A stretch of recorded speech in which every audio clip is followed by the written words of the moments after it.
Welcome, ladies and gentlemen. We're here for another episode of the Quarantine Questionnaire. I'm here with Dylan Runne. Is that it? It depends where we're at. That sounds about right. I had to start it with that because it's happened to me many times, so I always get a kick out of that. You know, it's just some poor dude that got sucked into doing the announcing, sitting there like just reading it off the piece of paper. I've been called Stefan. It's, you know, just part of the way what it's all about. Now to the real introduction. I'm here with a guy who started racing in 2003. At 12 years old, he was a two-time national champion, multiple championships and world speed records in the JH and JR classes, the 2009 AXSR national champion, 2008 APBA Hall of Champions. His first year in the HRL series, he won the 2.5 liter championship as well as the Rookie of the Year award. Second year, he won the Formula 2500 championship as well as the Driver of the Year award. And in 2019, the H350 championship as well as the Best Class Step Up award, so the best to move up in the class. So you've won every individual driving accomplishment there is, except one big one, which I'm sure is going to be in your future. Ladies and gentlemen, Mr. Dylan Runne, thank you for having me. Thank you for being on the show today with us. Welcome. Thanks, Steve. I appreciate it. Happy to be here. And thanks for the kind introduction. Probably a little, might be a little too much, but I appreciate it.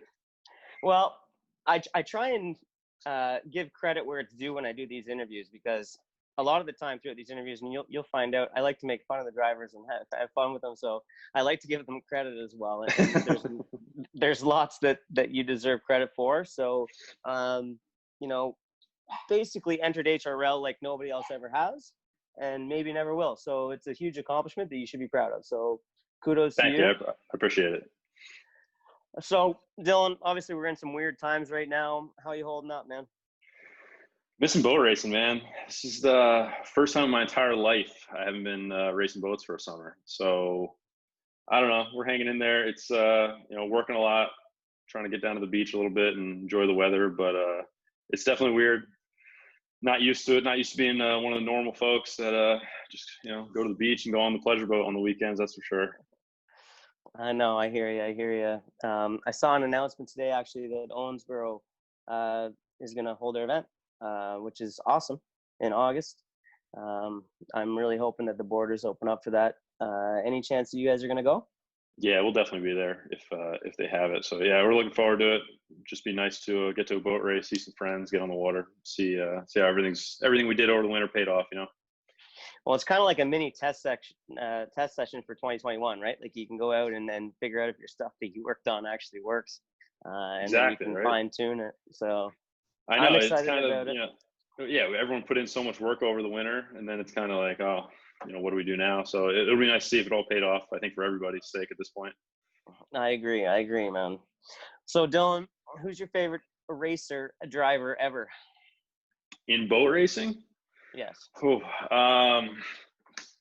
so it was always a good time watching my dad race back in the day. But probably, man, inboard racing, I like to race against him still to this day, but J. Michael Kelly was always fun to watch on the inboard side. He was always good. Going back a little ways, Hanauer was just awesome, you know, following that when I was younger and watching him probably later half of his career. There's some good guys on the outboard side that I just always looked up to growing up and watched, and they were just phenomenal racers. So yeah, that's probably about it there. Yeah, it's cool with the outboard guys. A lot of times you guys don't get the notoriety that the inboard guys do, and I'm not sure that that's really warranted because so many talented drivers came from that outboard circuit, you know. So and we're starting to see it in inboard stuff now more than ever, I think, at least with HRL, where you guys are kind of coming in and showing what you got. So it's fun to watch, man. Yeah, it's been fun to see more and more guys step up and get their chance in inboard. And you know, I agree. I think Donnie said it a couple weeks back, but you know, there's probably 100 guys that would be able to step into the same position I was put in and do just as well, right? They're the guys racing week in, week out, hundreds of heats a year, they're grinding it out, and I think it makes some really good drivers out of those guys. Well, there's something to be said for feel when you're driving a small piece of equipment like that. You're so close to the water, and you guys are coming in with skills that maybe guys that start an inboard never developed. So, it's a nice little change. I love seeing it. And I also like going out and racing you guys because I like to try and teach you guys things. And I also learn from you guys at the same time, which is awesome. So, what would you say that your favorite paint job ever on an inboard hydroplane is? The Winston Eagle, when Mark Tate was driving it, is by far my favorite paint job. Andrew's got a painting of it above his couch in his house, and it's like one of my favorites. But the Pleasure Seeker paint job, like back in the 90s on the GP, that was another good one too. So I'm happy to see it come back. Yeah. That's my favorite. I guess you guys just painted the 350, right? So yeah, we just got the 350 back from paint 2 weeks ago now. So it looks like the 90s Pleasure Seeker, which is cool, and it's going to match the GP. So I'm excited about it. Definitely one of my favorite paint jobs. It's amazing because I had that exact paint job on my 2.5 when I raced, but it was reversed to that. So, his fade is the opposite of mine. But after a few years, that fluorescent paint fades. So when you get it redone, you really notice the difference. And it's like, oh my goodness, like that's what it used to look like. And over time, it, fades away. It's crazy. Even like the one season just where I had my name on the boat, it like faded my name completely into it. But we used a little different paint this time around. So we didn't go like as neon as it was before. And we were hoping to try to eliminate some of that. We'll see how it works out. But so everybody's kind of on hold right now. But just for your fans that maybe don't know, what is it you do, Dylan? What's your career? Yeah, so I have a e-commerce system integration company that I started about a year ago, actually with Richard Hearn. So we do retail and consumer good products, online sales for some pretty big companies. So we sell, whatever it is they want to sell online or enhance the platform. We kind of build it from start to finish. So the front end where, you would go on and buy something and click checkout and put in your card information, then all the way down to, how an order is processed and how it's fulfilled from a distribution center and how it's shipped out. So kind of build that entire system top to bottom. Cool. So I know that you're quite successful, especially for a young guy. And a lot of people kind of associate you with Jessel because Jessel has become such a big part of our sport. So this is something completely different. What about Jessel? Why don't you tell me what is that about, and why are you guys contributing so much to the sport of hydroplane racing? So Jessel's been a huge part of my life, really since the day I was born. My dad started working at Jessel in '92, I think, as running the machine shop at that time, and they were in a decent sized garage, but a couple CNC machines, and they were just doing production rocker arms at the point. And kind of the first ones to move into that space. And then, throughout the last 30, 40 years, they've grown into what they are today. And my dad has kind of grown with the company, and now he runs pretty much all the operations side of the business, from production, manufacturing, R&D and all that side. Works closely with Dan Jessel. They've worked pretty much hand in hand together for the last 30 years, and really supported me in every aspect of racing that I have, and allowed me to utilize the resources and a lot of the people and the brains in that building to help us out. And at the end of the day, they're all a bunch of racers, right? They were in drag racing, they were in NASCAR. So it's just a joint interest, I think, that everyone has in it. And the fact that they're able to give back to a couple different organizations, but now that we're involved in HRL and able to, give back to this aspect, I think they were really excited to do it. So, I started working at Jessel when I was 15, 16 in their assembly department, and worked closely with my dad for a while. And, when I got out of midway through college or so, I decided, this probably isn't the path I'm going to go down. Probably because I was failing out of engineering at that point. But I can't thank that company enough for really what they've done for me over my career, and just really the sport of boat racing too, right? They jumped in the outboard stuff and helped out on the manufacturing side for an engine my uncle produces, and was able to get things out the door a little quicker and help along there. And, I don't think they made a profit on that type of stuff. So, just can't ask for a better group of people there. Yeah, it's been tough to get sponsors lured into boat racing you know, on a large scale for a long time. There used to be, in the 90s, there was some big sponsors. So it's nice to see companies coming back in. And I know for me, I'd like to thank Jessel because it's, you know, they're adding a new flair and a new commitment to the sport that other sponsors haven't. So it's just cool to see. It must be hard for your dad. You know, I don't know how old your dad is, but I'm going to guess mid-50s to early 60s. And, you know, that's a baby that he started with, right? And he's developed all this, and it's become this huge thing. It's got to be hard for him to want to do anything else. I mean, it's your baby, right? Yeah. You know, I don't think he will ever move on to anything else. You know, that group there, they're pretty dedicated. They have a really great business and a big piece of that market there. So I think that's where he'll probably end his career. And, you know, I think it allows him to do what he loves to do, which is race boats and be involved in racing. So, but yeah, definitely. I mean, I think that company's given so much to him and my family that, you know, I don't think he'll ever leave there. So your dad's always been a big part of your career. Is he still just as involved as always now that you're onto the H team, or did he take a step back? Oh no, he probably took 3 steps forward. They're obsessive, man. You know, you listed off all those things I've done in my career early on, and like the only thing I thought was like I just had a more obsessive dad than anyone else, right? Like it probably wasn't even fair. When I was like 10, 12 years old, like I wasn't a very good driver at 12, but my dad made sure I had 2-3 miles an hour on the field, which at that point you're only doing 43, 44 miles an hour. So it's a big difference. No, he's definitely involved in the H boat. Him and the guys at Jessel do all the engine work. You know, Roger has a big part in it. He's just another brilliant guy when it comes to racing and mechanicals and engines and things like that. So a ton of input from his side, but the Jessel guys are doing the work on it. And my dad's, you know, there every day figuring something new out. And then, you know, we keep the boat at the shop. So he's working on it during the week and stuff, and goes back up to Roger's shop in the winter. And we kind of do the composites work there, what needs to happen, and any cockpit stuff, and get it ready to go. But yeah, he's definitely involved, and I think he loves every second of it. Don't let him fool you. He's obsessed.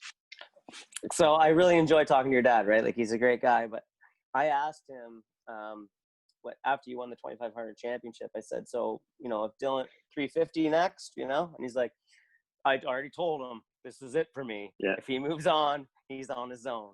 And it made me chuckle because it made me think of my boys, right? Like I'll say that to my kids, but the next thing they do, I'm right there anyway because I want them to succeed. And I knew he was going to go with you, but it's just funny to hear. He couldn't stay away. He said that whole year. You know, I don't if the deal with Roger and we didn't get together, I don't know if we would have went 350. It's just a big program to start putting together from scratch at that point. Of course. So the program we have with Roger worked out great, but yeah, he's not kidding anyone. He would be there with any rig we ran. I figured that as soon as you said it. I was like, he's my mom might have something to say with it, but he's not leaving. So GP, is this a thought in your mind? Is this something you want to do? Yeah, I mean, it has to be, right? Like it's just the pinnacle of boat racing at this point, the way I see it. So yeah, I would love the opportunity to drive a GP.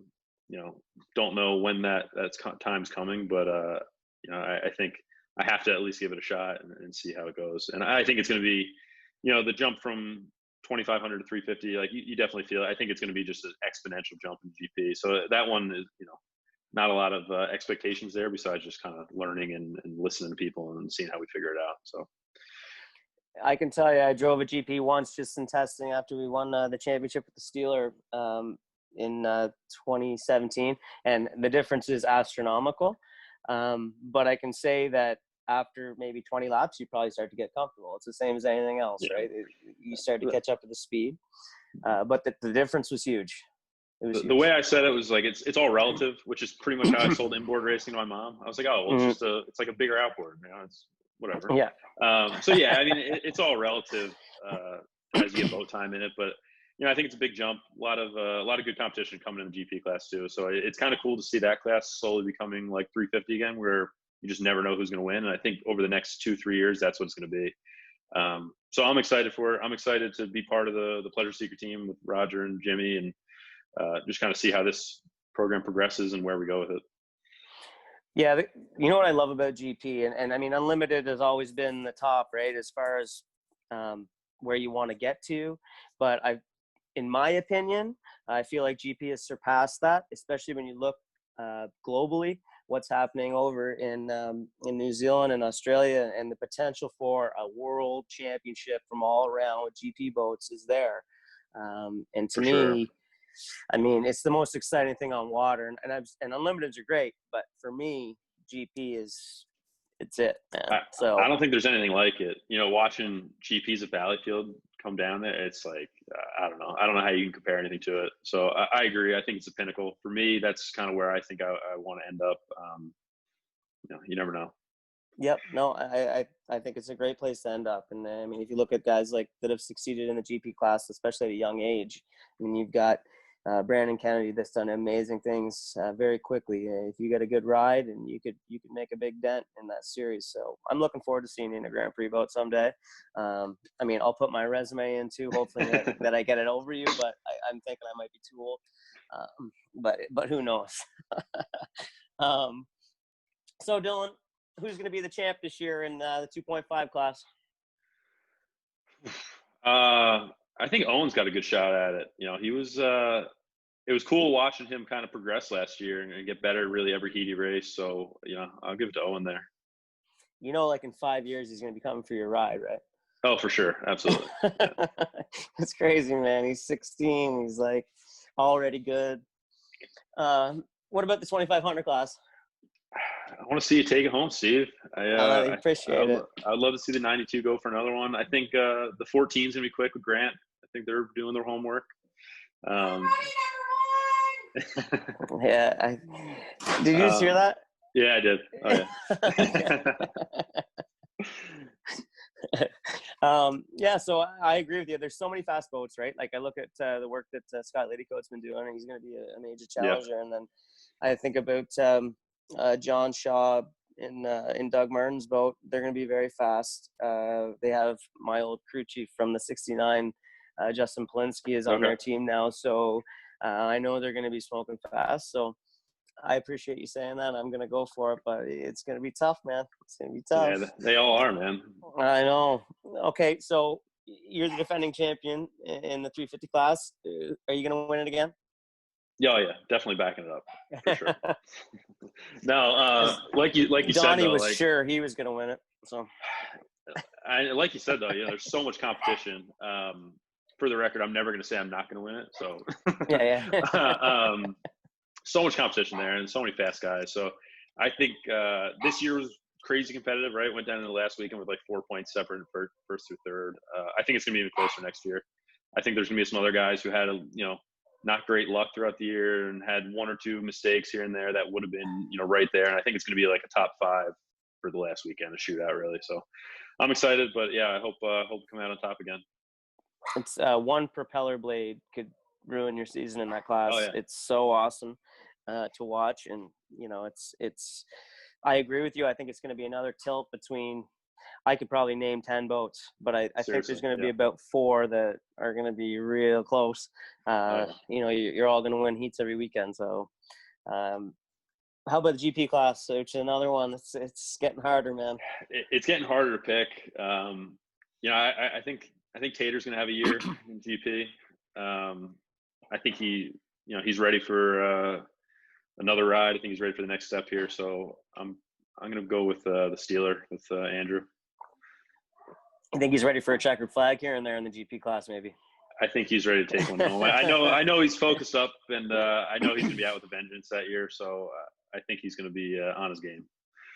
Yeah, man. I don't know how he put up with the disappointment of the last 2 full seasons there with such a great piece of equipment that they just couldn't make it happen. It was frustrating to watch, and I agree with you. I think he's going to put on a show. It's not going to be easy, but he's going to be not easy at all. But it'll be tough. He's going to be tough to beat. He's going to be tough to beat.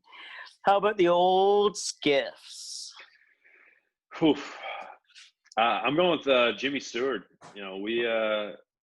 He's got some Jessel support there, so I know he's come for Pack last year, and I think they're going to have something for him next year. So I'm excited to watch that one too. I love skiffs. That was actually the first inboard boat I've ever been in, and I swore I would never strap into another boat again. And that was like when I was like 16. I was going to ask you if you were ever in a skiff. So Yeah. it was, I live right down on the river in Jersey, and Jimmy was testing one day back in, I don't know, probably 2011, 2012. And, I went down there with my dad and we were watching.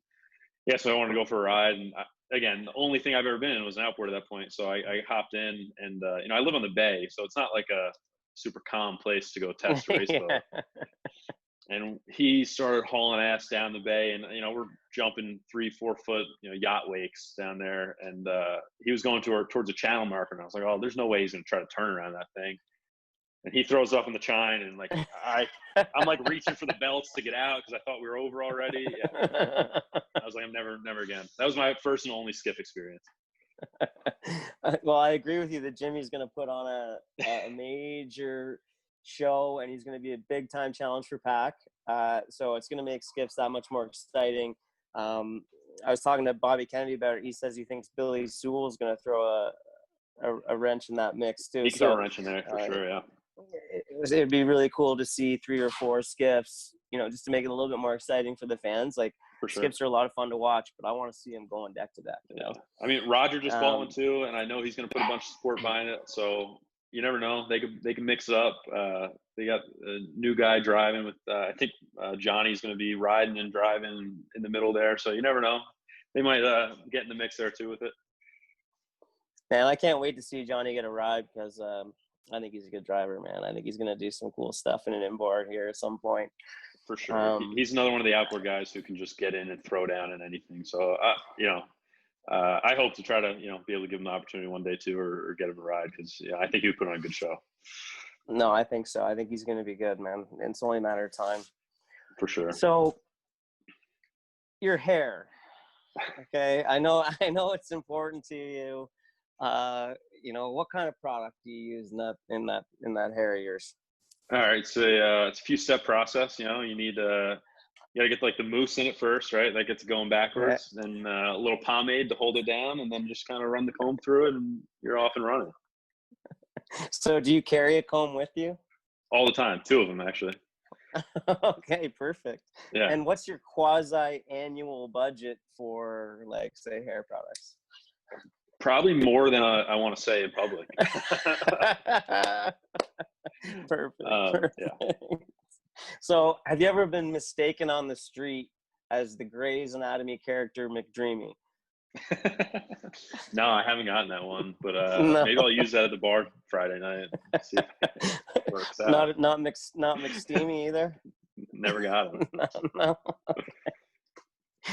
So, am I right in saying that you're a 3rd generation driver? Yeah, 3rd generation. My grandfather started in the 40s racing. And then, both my dad and my 2 uncles raced. On my dad's side, still up until, probably 10 years ago, they all raced. And even on my mom's side, I had racers too. So my parents met at a boat race. My uncle on my mom's side raced, and then I still have 2 cousins on my mom's side that pretty much actively race. So just a huge family ordeal, yeah. Have you won the most out of all of them? It's probably a toss-up between me and my dad. My dad was pretty good from in like over a 20-year stretch. He didn't lose often. So I don't know. He might still have me beat in the outboard stuff, but he's tack on the inboards. I might have him. I don't know. Okay, so it's definitely confirmed that Monahan is definitely not your dad then, because it was up in the air that maybe. Or maybe you know what? You never know, man. I love Mike. He's an awesome guy. He's a funny guy. We definitely have a good time together. So he's a beauty. Do you have any pets? No pets. I had a dog for a while, but no longer. Okay, I'm not responsible enough for a dog. I leave too much. Boat racing gets in the way. Like next thing I got a dog in my house. Dude, we just got a puppy, and like I don't know what we would have done if it was racing season. So I don't know what we're gonna do next year. But so Bud or Coors Light? Bud Light all the way. Yeah, I agree. So if you were to pick any driver in the pits, or just who's the sexiest? sexiest driver in the pits. Not a lot of women drivers left out there. I'm not giving it to Andrew Tate, so I'm throwing that one out there. Thank you. Everybody does. I'm going with Bobby King. That guy, open shirt up. I know. He's got it. We were at the gala, and like obviously I'm up on the stage, right? And I know he's gonna win the next award. And it's like the biggest award in the night. And I look down, and his shirt's unbuttoned down to his waist. Classic. Yeah, and I'm like, Pat, tell him to lock it up, like So he got it done up in time, which was good. So that's good. Bobby's the sexiest. All right. So, what about the strongest driver? Well, I definitely wouldn't have messed with Pat Hewitt when he was driving. But I've also seen Jimmy King do some pretty crazy stuff that I don't think I'd want to get in his way. Like his forearms are pretty much the size of my thighs. And the first time I got into 12, like it was still set up for him. And I went into the first turn and I was like, dude, this thing's never going to stop turning. Like I can't get it straightened out. And he didn't really seem to have a problem with it. So I'm going to go with Jimmy King probably. He just wrestled it out of the corner. Yeah. Manhandle that thing. Yeah. Yeah. No, I think Patty's probably pretty strong too. I've tried to take him down a few times. Very, very, very little success. But on the race course, though, I whipped his ass. So Donnie says that you're the weakest. Who do you think's the weakest? Donnie Allen. If I'm the weakest, Donnie Allen lost an arm wrestling match to me at Tonawanda in 2016. So Donnie Allen is now the weakest. I love it. Donnie doesn't realize you always get redemption or a chance at redemption exactly. with these things. So, party is a big part of boat racing. I don't mean like, partying, but I mean like just the party atmosphere is a part of boat racing. Where do you think the best party is? And most people say Valleyfield, and that's an obvious one. Other than that, where do you think the best one is? Oh, Brockville is always a good one. Like the Thursday night before Brockville and then Sunday night after. That's I think I was feeling Thursday night last year all the way to Sunday, but it's a good one. That's that little camp situation we have there. Kind of contains itself to a good party. I agree. Sure. Tonawanda is always a fun time too. Tonawanda is good, yeah. But I agree that Brockville's a good one, and then the band atmosphere kind of lends itself to that, right? Yeah. Okay. What about other forms of racing? Like, you're a fan of other forms of racing, I'm sure. Like, what would you choose? Would you be an F1 fan or a NASCAR fan? So I'm an F1 fan. I actually started in go-karts when I was young. I was like 4 or 5, and that's sort of the first thing I started racing. And then, obviously went the boat route after that. But, I follow Formula 1 pretty closely. I think there's a pretty decent-sized group of us now that are pretty into it. So I watch NASCAR because, Jessel's involved with it still, and, it's close by. You can go check it out. But, yeah, I'd probably say an F1 fan. Who's your driver? Charles Leclerc, Ferrari guy. Ferrari, okay. Yeah. Good. He's got a chance to do some crazy stuff this year, actually, for such a young guy. I mean, that's why I like him. He's young, super focused. Clean driver, respectable. So. No, I agree. He's really good. Actually, I love both forms. I like F1 and NASCAR equally, but the racing at Talladega the other day was unbelievable finish. I don't know if you saw it. That finish was insane. Unreal, man. Yeah. I think that's so cool. And honestly, anything with close competition, I'll watch. Like, yeah. I think just being the racer in me, that's all I want to see. I agree. Anything that I could watch, people in wheelbarrows go down a hill if it was close. Yep. Yeah, no, I agree. So a serious question for you. Are you a seeker of pleasure? Of course. All right. Just had to clear that up. So tell me about Topo. Tell me about Topo. I'm thinking about coming. All right. So Topo is just one of those bucket list races that everyone needs to experience, right? So for everyone who doesn't know, it's this outboard endurance race over 2 days. You do 42 miles each day across some of the most wicked water and tight winding rivers out there. You're in, a 10-foot boat going over 4 or 5 footers the whole time, and it's a free for all, right? It's a Le Mans start off the beach. You shoot off 200 yards and bang a 180-degree right-hander and go into this probably canal that's not wider than 50 feet, right? And there's 100 boats going through there. And it's just awesome. So like the racing aspect is insane. Everyone comes back with a great story. Like, you know, I crashed last year. I had to hitchhike back to the pits. You know, that was my story. Sunk my boat, the whole deal. Max made it maybe, you know, 100 yards offshore last year. Johnny's fallen out of the boat and gotten back in. Like, everyone's got a story from there. And then the good part is the race only lasts about an hour. So, you know, by 1 o'clock, everyone's done, and there's a ton of bars in town right on the river, and it's a pretty good time. So everyone needs to experience it once. I think this is the year that everyone should make it happen, because it's going to be a good one. Ton of boats going this year. I'll be there. Well, there's a whole bunch of us planning on coming down if we can get across the border. I was talking to Tate last week about it. We've all committed to coming as long as we can get across. It's going to be awesome. I can't wait. It's going to be a good time. I'm really hoping they open it up, man. I'm holding, holding it up. It might be our only chance to get together as a group. So that's what I'm hoping for. I saw some pictures from Topo, some engines like jam packed to the lid with sand. Yeah, that's my engine, actually. Yeah, there you go. It's just hilarious. But it seems like such a great time. So I don't need to drive a race boat. I just want to come watch and have fun.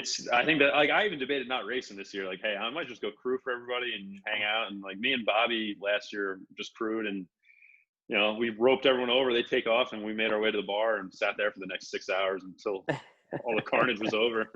That's awesome. Did you find that there was a big learning curve from an outboard to an inboard? You know, there's a lot of similarities, right? You're going around in the same type of course. You're hitting a start. I think the biggest difference was just like where the feeling is. And I'm going to get some stuff for this, but like, right, you're on your knees in an outboard, and then you're sitting down in an inboard. So, yeah. So I think it was just kind of getting the feel, right? And then adjusting to the wing. Every time I would get light in an outboard, right, you just kind of move your body weight forward, and here you got to make sure that wing's moving. Other than that, just kind of judging the size of a boat, right? What a boat width is when you go into a corner. Just learning a totally different type, like a 3-point hydro, how it's going to ride and what to expect. I think that was a little bit of a curve. It was a huge jump from like 2.5. I thought I saw the biggest improvement from the year from 2.5 to 2,500. Just kind of understanding the field a little more, being, I guess, a little bit more methodical with how you race and things like that, and not just being so like, oh, I got to go. So. Yeah, no, that makes sense. That makes sense. I mean, you can see that difference when you move from 2,500 to 350 or whatever. I know when I first drove 350, it was hard for me to judge how much room to leave. I thought I was leaving lots, but I was actually squeezing. You know, so it took me a few heats to figure that out. But I could see from an outboard being, I mean, you're right. Everything's just an extension of yourself. But with with a bigger hydro, you have to, always remember who's around. The outboards definitely teach you like the basics of racing boats, and I think that's they get you to 90%, and then I think the inboard stuff gets you the following 10% or so. But I've taken a lot of stuff back to outboard racing. Like the first year I was in inboard racing and went back to outboards, and I ran a full season in that too. There's a ton of just like starting procedure and processes that I went through for inboard racing that I kind of took over to outboard racing. And I thought it made a huge difference too. So definitely go hand in hand. They play with each other, you know? Yep. No, that makes sense. I'm not going to ask you the question that Tate asked me to ask you, because you kind of already mentioned it and you can tell where it was going. It was a little bit inappropriate, so I'm not going to go there. Who's the biggest bromance in the pits in HRL that you could think of? Biggest bromance, Tate and Gebline, probably. Like, I don't even know if Tori Gebline is in the picture when they're together at the races. That's great. That's great. I hope she watches this. All right. Who's the funniest driver? Who's the funniest guy? Funniest driver. I like listening to Monahan talk. He's a funny guy. Everybody does. You know who's actually really, he's super dry, but really, I think Kent is really funny. I enjoy talking to Kent too. I get a kick out of him. Yep. he's the kind of guy that if you don't know him, you just think he's a bit of a jerk. Once you get to know him, you understand he's just having fun with you, but he's got that deadpan humor. I agree. All right. So if you were to be quarantined with anybody in the world, who would it be? Is this appropriate? I don't know. God, I can't even think of someone. Probably one of those Instagram models or something like that if I had to pick. Good. I think Johnny was hoping you'd say him. He's the one who asked me to ask that question. I probably said something to him before. So, do you have any tattoos? No tattoos. If you were to get one, what would it be? It'd probably be something racing related. I don't know. Probably some sort of boat, prop, checker flag, number thing. Like probably a tribute to my grandfather or something along those lines, I think. Yeah. Or it'd be like maybe like a pinup girl with the Pleasure Seeker logo on it. No, I'd have to say Seeker of Pleasure. Seeker of Pleasure. Yeah. Yeah. That's right. Okay. What's the roughest water you've ever raced on? I think Tonawanda this year, by far. I don't think hasn't been a lot of times where I've just been like, I'm over this, but I think Donnie and Kent went by me and I blew the start and I was in lane 1 and got, Brandon drove me clean the whole time and I was just not in a good spot ever. And then Donnie and Kent went by me and I looked over and I was like, you guys want this way more than I do, dude. Like, go for it. It's all yours. Mm-hmm. That was pretty rough. And then probably I think my second year at Brockville was pretty good there too. And Brockville's always interesting, but that 1 year was a little extra, I think. Yeah, there's a few rough courses. There's the three-headed monster, Brockville, Tonawanda, and Baharnwa. Depending on the weather, but I agree with you. Tonawanda for me has always been the toughest. Yeah. It just kind of is what it is, right? You just grin and bear it and get through it, man. Okay, so you've obviously been in accidents, driving outboards. What's the worst one you've been in? Were you hurt? Was it scary?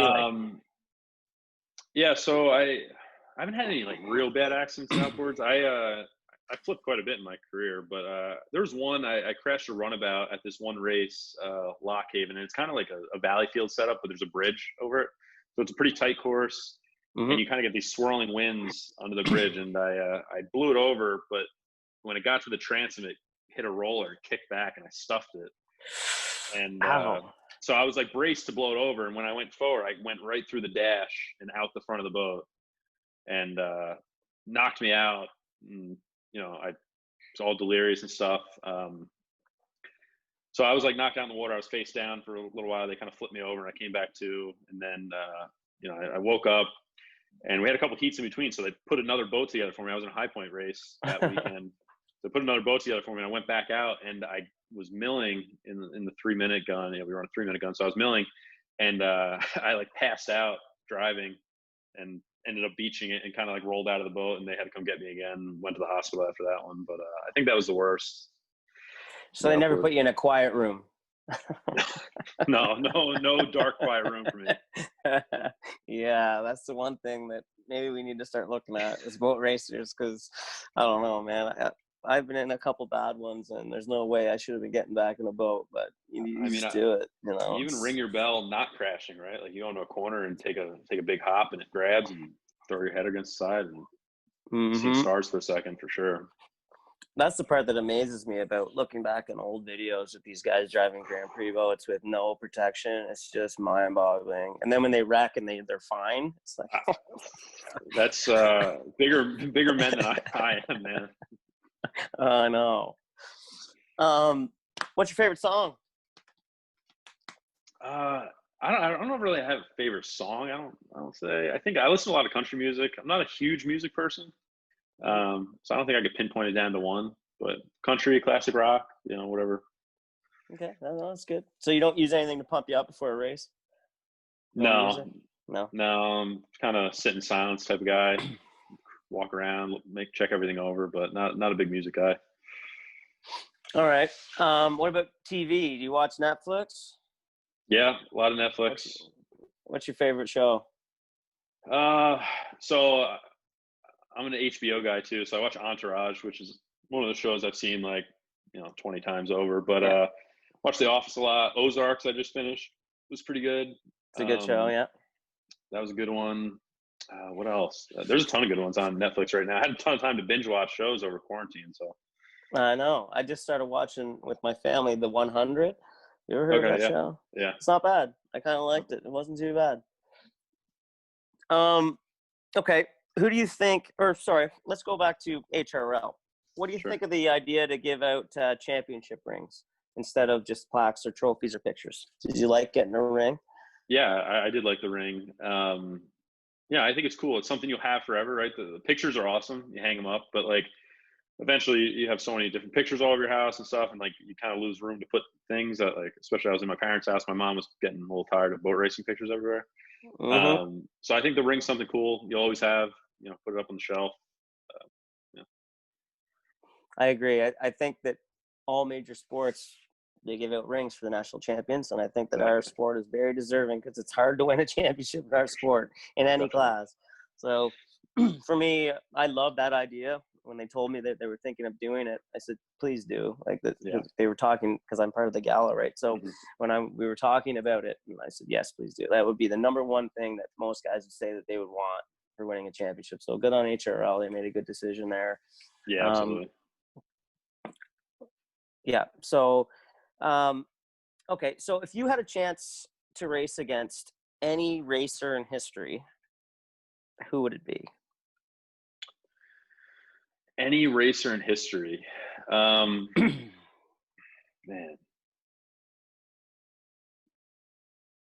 So there's definitely like a group of outboard guys that were just pretty much legends, right? That would have been cool. But like, I think going way back to like the early Gold Cup days of like Garwood and just being in that generation of like the 30s and 20s and 30s of boat racing, like obviously history. I think more recently, getting the race against Hanauer and like the Budweiser, like anyone really in the Budweiser boat would be pretty cool. I think that would be like one of those things you never forget. So assuming that you had an equal ride to that driver, who would win? Me. You did say you'd never. I like the confidence. I can't say I'm going to lose, man. No, I mean, those guys are absolute legends, right? So, but I'll pick it's myself. Just fun to think about. It's fun to think about, right? I always think that if I had the equal equipment to Bert and race as many heats as he did, could I have 6 Valleyfield wins? Maybe not. I don't know. All right. What's the best race course that you've driven, in your opinion? I think St-Felicien is my favorite course. I love it up there. Kind of like this super speedway feel. A little tighter turns, but like long straights, high speeds. Always had pretty good luck there. And then honestly, Detroit was a really cool course to race on. I think that's actually my favorite course I ever raced on is Detroit, more or less from the historical standpoint, right? Like just racing on the Detroit River. When you go back to like, all of boat racing pretty much started on the Detroit River at some point. So that was pretty cool. And the course setup they had there this year was just awesome. I thought that big sweeping first turn and then into the rooster tail was really cool. Yeah, that is awesome. I actually love St. Fe as well. Long's used to be the same, the way it was set up. And this past year, they like shrunk it and narrowed it and stuff. So I've encouraged the officials to bring it back because it's nice to have 2 courses like that where you can really let it go and it's got that feel to it. So I'm hoping that happens. But who knows? But I agree with you. St. Fe is such a beautiful drive up there, and then there's a weird feel to that town. It's something special about that place. Like you come over that hill coming into town, and like you see the big lake out. I don't know. You've been driving 4 hours in the middle of nowhere. It's pretty cool. Definitely the favorite race of the year to go to. I agree. So, what's going on with the U.S. and the metric system? Like, you guys just don't believe in it? Like, what's the metric system? Freedom isn't divisible by 10, or like what's the deal there? Like I don't even know what the metric system is, man. Okay. You guys don't know what Robertson screwdrivers are either, get on the standard, man. The rest of the world needs to conform to us. I love that question. Somebody asked me to ask that in one of my interviews. I was trying to find the right place to slide it in. Would you say that you prefer a switch or a foot pedal for the wing? So I got really comfortable with the switch this year. I thought I was going to struggle with it. We talked about putting a foot pedal in the boat, but I was watching a lot of videos, and what I was finding was like my foot was never actually where I thought it was. So I'd go into a corner, and like I found myself kind of walking it through the corner a little bit before it would finally hook up, and it turns out I was just lifting my foot too early. So the actuator helped a lot with that, where like the wing's true to where you want it to be. I think in the GP though, the foot pedal is probably the way to go. You need to be a little bit more reactive on it. So I don't know. I'm pretty torn between the two. We're going to stay with the actuator in the 350 if that says anything. So. Yeah, I completely understand what you're saying. And I've only ever used a switch up until this year when I drove the Tenacity for the first time down in Lakeland, and it's a foot pedal, and I'm still not comfortable yet. I want to be, because I think it's more reactive, but I'm not sure that I'm confident in being better with it yet. Like, it's one of those things. My thought is you're probably going to go faster with a foot pedal, but I think you could be more consistent with an actuator, right? Like, it's true. You're going to run the boat a little ahead of where it needs to be, but I think it kind of keeps you out of trouble a little bit. So I don't know. Yeah, I don't know. For me, it was almost like when I put the pedal down, I had a tendency to want to lift my right foot, which is a problem. Like, because with the actuator, I just mashed it and, and flew the boat accordingly. My problem was I was lifting both feet. So like if I wanted to dump the throttle, like I was getting light and I wanted to lift a little bit, like I was lifting my wing pedal too, and I was getting real light. It was a double. So yeah, that's probably not a good sign. It wasn't great. That's probably not a good sign. So this coming weekend is supposed to be the 1,000 Islands Regatta. And so normally I'd be super busy. There's no way I would have time to do this interview. You won there last year, so you have one of our championship belts, correct? I do have the belt. Yeah, it's pretty sweet. Eh? I love that belt. I just had to bring up the 1,000 Islands Regatta a few times because we're all kind of, I actually have a meeting tonight with our committee because we're all kind of sad that it's not happening, right? Like right now we should be setting up. It's a bummer. Yeah, like we'd be getting ready to leave, so for sure. Yeah, I know. We'd be saving you guys a spot. Yeah. So, we're kind of sad it's not happening, but I'm really happy that I get a chance to do these interviews with you guys. I get to see you. I get to bring your personalities to the fans. And I've had a lot of feedback from fans, actually, about this stuff. And they've told me, like, oh, I'm going to cheer for that guy now, or, oh, I like that guy now. Or they kind of get to know your personality a little better, right? And all it does is benefit our sport and grows it to something that maybe more than it was before. So I really want to thank you for coming on and taking your time to do this. It's not easy to bring people in. Yeah, of course, man. So I really appreciate it. I think it went well. I'm looking forward to seeing you and what you're going to do in your career, man. I'm a big fan. You beat me in your first year in the class, and I've been in the class for a lot of years. So you had instant respect from me. So cheers to you. Thank you for coming on. I appreciate it. Yeah. First of all, you didn't make it easy. That was one of my the most fun years racing boats with you guys. So that was a good time. But I think this is awesome what you guys are doing. I think it's awesome what HRL is doing. It gives everyone a view into kind of the other side of people. So keep it up. Thank you for what you're doing. We appreciate it. I know probably the thankless job, but again, thank you, and thank you to HRL for everything they're doing. No, you're very welcome, man. And look forward to 2021, and hopefully I get to see you in Topo. Yeah, absolutely, man. We'll definitely see you there. All right. Cheers, buddy. All right. Thanks, Steve. Bye.